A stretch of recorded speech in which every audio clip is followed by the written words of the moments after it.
হে বীর, সাহস অবলম্বন করো, সদর্পে বলো আমি ভারতবাসী, ভারতবাসী আমার ভাই। এই বাণী মৃতপ্রায় জাতিকে যিনি শুনিয়েছেন তিনি ভারত আত্মার মূর্ত প্রতীক বীর সন্ন্যাসী স্বামী বিবেকানন্দ। প্রেমের ঠাকুর শ্রী রামকৃষ্ণের প্রিয়তম শিষ্য স্বামী বিবেকানন্দ ভারতের গৌরব সূর্য, যার আলোক ছটায় সমগ্র ভারত তথা পৃথিবী আলোকিত। বন্ধুরা, আজ পালিত হচ্ছে বিশ্ব যুব দিবস। 1863 সালের 12 জানুয়ারি মহান এই মনীষীর জন্ম হয়েছিল। এদিনে আমরা তাকে জানাই সশ্রদ্ধ প্রণাম। তার প্রতি শ্রদ্ধা জানাতে দেশ জুড়ে তার জন্মদিন পালনে নেওয়া হয়েছে নানা কর্মসূচি। তিনি মানুষের কল্যাণে তার নিজের জীবনকে উৎসর্গ করে গেছেন। তাই তো তিনি সংসার ধর্মকে প্রাধান্য না দিয়ে সন্ন্যাস ধর্ম গ্রহণ করে সমগ্র বিশ্ব পরিক্রমা করার সিদ্ধান্ত নিয়েছিলেন এবং সমস্ত জায়গায় তার বক্তৃতার মাধ্যমে অমৃতবাণী প্রচার করার চেষ্টা করেছেন। আর সেই কারণে আজও জগৎবাসী তাকে এক নামে স্বামী বিবেকানন্দ নামেই চেনে। তাই বন্ধুরা, আজকের ভিডিওতে স্বামী বিবেকানন্দের জন্মদিন তথা যুব দিবস উপলক্ষে ওনার জীবনী কথা ব্যক্ত করব। আপনার প্রত্যেকের সঙ্গে থাকুন এবং শ্রবণ করুন। সবার প্রথমে জেনে নেব আজকের দিনটি অর্থাৎ 12 জানুয়ারি কেন জাতীয় যুব দিবস হিসেবে পালিত হয়। 12 জানুয়ারি ভারতীয় যুব দিবস উদযাপনের একটি বিশেষ কারণ রয়েছে। এই দিনে স্বামী বিবেকানন্দের জন্ম। স্বামী বিবেকানন্দের জন্মবার্ষিকীতে দেশের যুবকদের নামে উৎসর্গ করে প্রতি বছর জাতীয় যুব দিবস হিসেবে পালিত হতে থাকে।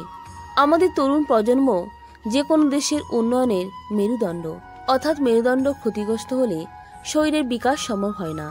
একইভাবে দেশের উন্নয়নের জন্য প্রয়োজন উন্নয়নের মেরুদণ্ড, অর্থাৎ তরুণদের সুস্থ থাকার মানসিকতা, এবং তা আরও বেশি। তরুণদের মানসিকতা সুস্থ থাকতে পারে এমন পরিবেশ থাকা জরুরি। দেশ স্বাধীনের আগের সময়ের কথা যদি বলি, তরুণরা সে সময় এমন পরিবেশ পায়নি। অতএব এটি ছিল দেশের সবচেয়ে বড় উদ্বেগ। এবং তারপরে এমন একটি সময়ে স্বামী বিবেকানন্দ যুবকদের জন্য একজন পথপ্রদর্শক হয়ে ওঠেন। তিনি দেশের যুবশক্তিকে জাগ্রত করেছিলেন, তাদের দেশের প্রতি তাদের কর্তব্য সম্পর্কে সচেতন করেছিলেন এবং তাদের অনুপ্রাণিত ও উৎসাহিত করেছিলেন। বন্ধুরা, এবার শুরু করছি স্বামী বিবেকানন্দের জীবনী কথা। স্বামী বিবেকানন্দ সর্বত্যাগী সন্ন্যাসী, কেবল এটুকুই তার পরিচয় নয়। স্বামী বিবেকানন্দ ছিলেন জাতির সর্বাঙ্গীন মুক্তির সাধক। ঈশ্বর প্রেম ছিল স্বামী বিবেকানন্দের কাছে মানবপ্রেম ও স্বদেশ প্রেমের নামান্তর। এক কথায় মানুষই ছিল তার আরাধ্য দেবতা, আর এই মানুষের কল্যাণই ছিল স্বামী বিবেকানন্দের জীবনের ব্রত। এই কারণে স্বামী বিবেকানন্দ ভারতে এক যুগন্ধর পুরুষ, আর জগতের সকল মানুষের কাছে এক আদর্শ মহামানব। সর্বযুগে সর্বদেশে বিবেকানন্দের প্রাসঙ্গিকতা তাই হয়ে থাকবে চির আধুনিক। ঊনবিংশ শতক হল বাংলার নবজাগরণের যুগ। জীবনের সর্বক্ষেত্রে শিক্ষা, সাহিত্য, ধর্ম, সংস্কৃতিতে উঠেছে পরিবর্তনের ঢেউ। পাশ্চাত্য শিক্ষার আলোকে আলোকপ্রাপ্ত সম্ভ্রান্ত ব্যক্তিরাই সমাজে ঘটিয়ে চলেছেন আধুনিকতার আলোক সম্পাত। এমন এক যুগ সন্ধিক্ষণে বিবেকানন্দের আবির্ভাব। সর্বত্যাগী সন্ন্যাসী যুগনায়ক স্বামী বিবেকানন্দের সংক্ষিপ্ত জীবনী কথা। স্বামী বিবেকানন্দ একজন হিন্দু সন্ন্যাসী, দার্শনিক, লেখক, সঙ্গীতজ্ঞ এবং ঊনবিংশ শতাব্দীর ভারতীয় অতীন্দ্রিয়বাদী রামকৃষ্ণ পরমহংসের প্রধান শিষ্য। স্বামী বিবেকানন্দের পূর্বাশ্রমের নাম ছিল নরেন্দ্রনাথ দত্ত।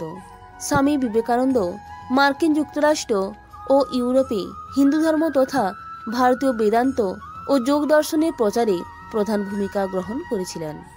1863 খ্রিস্টাব্দের 12 জানুয়ারি উত্তর কলকাতার শিমুলিয়া পল্লীতে বীরেশ্বর স্বামী বিবেকানন্দের জন্ম হয়। স্বামী বিবেকানন্দের পিতার নাম বিশ্বনাথ দত্ত। তিনি হাইকোর্টের বিখ্যাত আইনজীবী ছিলেন। বিবেকানন্দের মায়ের নাম ভুবনেশ্বরী দেবী এবং মাতৃদত্ত নাম ছিল বীরেশ্বর। ডাকনাম ছিল বিলি। পোশাকি নাম নরেন্দ্রনাথ। শৈশবে নরেন্দ্রনাথ অত্যন্ত সাহসী ছিলেন। কৌতূহল ও আগ্রহ তার সবসময় ছিল বেশি। মেট্রোপলিটন স্কুল হতে নরেন্দ্রনাথ প্রথম বিভাগে প্রবেশিকা পাস করে প্রেসিডেন্সি কলেজে ভর্তি হন। সেখান থেকে এলেন স্কটিশ চার্চ কলেজে। এখান হতে এফএ পাশ করে দর্শনশাস্ত্র নিয়ে বিএতে ভর্তি হন। এই কলেজ হতে দর্শনশাস্ত্র নিয়ে তিনি স্নাতক হন। কলেজে পড়বার সময় পাশ্চাত্য দর্শনের সংস্পর্শে এসে নরেন্দ্রনাথ ঈশ্বরের অস্তিত্ব সম্পর্কে সন্দেহবাহী হয়ে ওঠেন। ব্রাহ্ম ধর্মের প্রভাব ও সংস্পর্শ তাকে উদ্বেলিত করে। এমন সময় প্রতিবেশী সুরেন্দ্রনাথ মিত্রের বাড়িতে পরম পুরুষ শ্রী রামকৃষ্ণের সাথে স্বামী বিবেকানন্দের যোগাযোগ হয়। নরেন্দ্রনাথ তাকে দেখে অভিভূত হন। 1886-তে রামকৃষ্ণের মহাপ্রয়াণের পরে বরানগরে যে রামকৃষ্ণ মঠ স্থাপিত হয়, নরেন্দ্রনাথ সেই মঠের সন্ন্যাসীর সঙ্গে প্রথম পরিচালক হন। এই দায়িত্ব গ্রহণের পূর্বেই নরেন্দ্রনাথ ও তার সহকর্মীরা সন্ন্যাস ধর্ম গ্রহণ করেছিলেন। তখন থেকে তার নাম হল বিবেকানন্দ। তিনি ভারত ভ্রমণে বের হলেন, পরিক্রমা করলেন হিমালয় হতে কন্যাকুমারিকা। সুপ্ত ভারত উঠল জেগে, নবজীবনের জাগরণ মন্ত্রের প্রভাবে নবজাগরণের সৃষ্টি হল। 1893-তে আমেরিকার চিকাগোতে অনুষ্ঠিত বিশ্ব মহাধর্ম সম্মেলনে অনাহুত বিবেকানন্দ গেলেন ভারতের বেদান্ত ধর্ম প্রচারের উদ্দেশ্যে। সহৃদয় জনৈক আমেরিকাবাসীর সহায়তায় মাত্র 5 মিনিট বক্তৃতা দেবার স্বামী বিবেকানন্দ সুযোগ পান। বিবেকানন্দের পরিধানে গৈরিক বস্ত্র ও গৈরিক পাগড়ি। বিবেকানন্দ সম্বোধন করলেন প্রত্যেকে আমেরিকাবাসী ভাই বোন বলে। উদ্বেলিত করতালি ধ্বনিতে অভিনন্দিত হলেন প্রাচ্যের এই সন্ন্যাসী। ভাবিকালের মহামিলনের মন্ত্র ও বলিষ্ঠ প্রত্যয় নিয়ে বিবেকানন্দ ঘোষণা করলেন ভারতের শ্রেষ্ঠত্ব। পাশ্চাত্য জগৎ বিবেকানন্দের কাছে মাথা নত করল। ভগিনী নিবেদিতা ও অভয়ানন্দ প্রভৃতি তার প্রমাণ। মার্গারেট নোবেল শিষ্যত্ব গ্রহণ করলেন বিবেকানন্দের কাছে। তিনি পরিচিত হলেন ভগিনী নিবেদিতা নামে। 1897 খ্রিস্টাব্দে বিবেকানন্দ স্বদেশে ফেরেন, লাভ করেন বিরচিত সংবর্ধনা। দেশ সেবার কাজে তিনি যুবকদের উদ্দেশ্যে উদাত্ত কণ্ঠে আহ্বান জানিয়েছিলেন, ওঠো, জাগো, লক্ষ্যে পৌঁছাবার আগে থেমো না। বিবেকানন্দ ক্লান্তিহীন কর্মী ছিলেন। 1897-তে মানব সেবার অন্যতম প্রতিষ্ঠান রামকৃষ্ণ মিশন প্রতিষ্ঠা করলেন বিবেকানন্দ। 1899-তে গঙ্গার পশ্চিম তীরে প্রতিষ্ঠিত হল পীঠস্থান বেলুড় মঠ। এরপর শ্রী রামকৃষ্ণের শিক্ষা ও বেদান্ত প্রচারের উদ্দেশ্যে বিবেকানন্দ বাংলায় উদ্বোধন এবং ইংরাজিতে প্রবুদ্ধ ভারত নামে 2টি মাসিক পত্রিকা প্রকাশ করেন। বিবেকানন্দ দ্বিতীয়বার আমেরিকা যান 1899 খ্রিস্টাব্দে। আবার 1900 খ্রিস্টাব্দে প্যারিসে অনুষ্ঠিত বিশ্বধর্ম মহাসম্মেলনে যোগদান করে তিনি বিশ্ববাসীকে বৈপ্লবিক চিন্তাভাবনায় মুগ্ধ করেন। তিনি ভগ্ন স্বাস্থ্য নিয়ে দেশে ফেরেন। 1902 খ্রিস্টাব্দের 4 জুলাই রাত 9:50 ধ্যানের মধ্যেই বিবেকানন্দ মহাসমাধিতে লীন হন। বিবেকানন্দ গৈরিক বসনধারী সন্ন্যাসী হলেও তিনি বাস্তবধর্মী প্রেমিক পুরুষ ছিলেন। স্বামী বিবেকানন্দ নিজেকে সমাজতন্ত্রবাদী বলে দীপ্ত কণ্ঠে ঘোষণা করতেন। সাহিত্যেও তার অসাধারণ দখল ছিল। মাতৃভাষাকে শিক্ষার মাধ্যম হিসেবে ব্যবহার করাকে বিবেকানন্দ অতি গুরুত্ব দিতেন। পরিব্রাজক, ভাববার কথা, প্রাচ্য ও পাশ্চাত্য, বর্তমান ভারত প্রভৃতি রচনার মাধ্যমে তিনি উজ্জ্বল দেশপ্রেমের সাক্ষ্য রেখে গেছেন। বিবেকানন্দ ছিল জাতির গৌরব, সেবা ধর্মের মূর্ত প্রতীক, যুবশক্তির কাছে মৃত সঞ্জীবনী মন্ত্র।